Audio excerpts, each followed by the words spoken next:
মানে majority customer যারা কিনা তাদের ফেসবুক অ্যাকাউন্ট করতে পারে না, যাদের জিমেইল অ্যাকাউন্ট করতে পারে না, তারা কীভাবে ফোন এক্সচেঞ্জ করে আমরা অল্প কিছু ফোন ব্যবহার করি, তখন এই স্বাস্থ্যমন্ত্রী ফোনগুলো আর পরবর্তীতে সিম চেঞ্জ করে অন্য একটা ফোনে ভরতে হয়, তো সুবিধাটা আমরা পাবো না।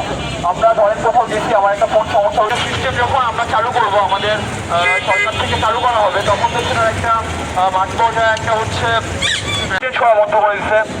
আর এই যে সিস্টেমটা আমাদের এখানে চালু হয়েছে, আমাদের থেকে অনেক উন্নত, আমাদের এই ব্যবসাটা অনেকটা লিমিটেড হয়ে যাবে। আসলে দেখা গেছে একটা কাস্টমার যখন স্বাচ্ছন্দ্যভাবে ফোন, এটা হচ্ছে আরেকটা বিষয়। একটা মোবাইল ক্রয় করবে, আমি সাধারণভাবে চেঞ্জ যদি করতে চাই সেক্ষেত্রে পারবো না।